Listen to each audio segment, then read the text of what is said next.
If this is your first time watching a guide on this channel, click the first link in the description to learn how they work. Hello everyone, Kaoz here, and welcome to another old school Runescape video.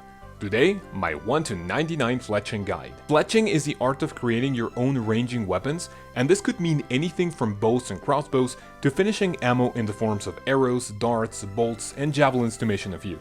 As a fun fact, part of the inspiration of this series comes from this skill itself. If you search for fletching guides on YouTube, you will find videos that are up to 18 minutes long, not taking any credit away from the creators, but that's honestly fucking ridiculous. You don't need to watch videos that long to learn how to get 99 fletching.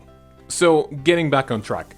Just like farming, fletching offers an overwhelming amount of training possibilities if you look at the in-game guide. But we are going to narrow all of these training methods to 3 main ways to get your quick 99. Just keep in mind that in order to create your own darts from scratch, you will need to do the Tourist Trap quest, which gives you a little bit of free fletching experience. So let's look at the roadmap to 99. There's no need to do any quest strictly for fletching experience, since training is super quick and you will be able to get more experience in the time it takes to finish any quest that offers fletching experience. In my personal opinion, there are 3 main ways of training fletching. 1.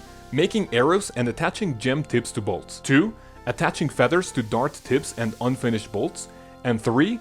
AFKing at the bank, cutting logs into unstrung bows and stringing them for profit. First, turn logs into arrow shafts to go from levels 1 to 11 and get to a point where you can decide which method to use. I will start by the more traditional method, which is cutting logs into unstrung bows, and you can gain the ability to fletch new bows every 5 levels except at levels 15, 30, 45, 60 and 75. It's not worth stringing them until you get to the maple short bows, so I would recommend fletching the highest level unstrung bow you can until level 50, and after that you can decide whether or not you want to string them. If you want a personal suggestion, I wouldn't string any short bows as they are cheaper, but if you create long bows with maple, yew and magic logs, you will earn a very decent profit on your way to 99. Next, let's look at another profitable way before we get into the losses. Starting at level 11, you can add gem tips to bolts, which is a fairly AFK method, and you won't need to bank since everything stacks. You can do this for any bolt and you will be able to make at least a little bit of profit,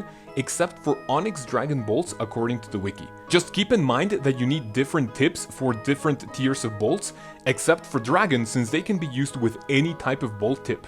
And finally, if you've got the money for it, you can fletch bolts, arrows and darts starting at levels 9, 1 and 10 respectively, but all of these will be fairly expensive. As a quick side note, fletching arrows is not really worth it since you need to wait for them to finish in bulks of 150, and this is pretty slow. Rather, your best option is to make bolts and darts, since you can make them as fast as you can physically click. This will be covered on a separate video to give you a few ways to do it efficiently, but by training with these 2 you will be able to get massive amounts of experience, and there's even a record for the fastest 99 done in around 3 hours, which uses dart tips. Just keep in mind that the buying limits on the Grand Exchange are fairly low comparing it to how many you are able to fletch in that 4-hour period, so you may need help from friends or people at the GE.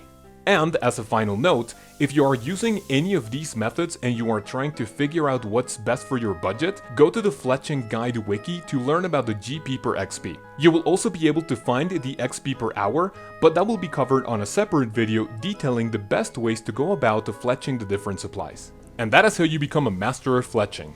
And just like farming, I think it is way more efficient to group all of these training methods together instead of giving you a 15+ minute video telling you what to do, since it may not stick to your budget. So don't forget to give me feedback on this type of guide.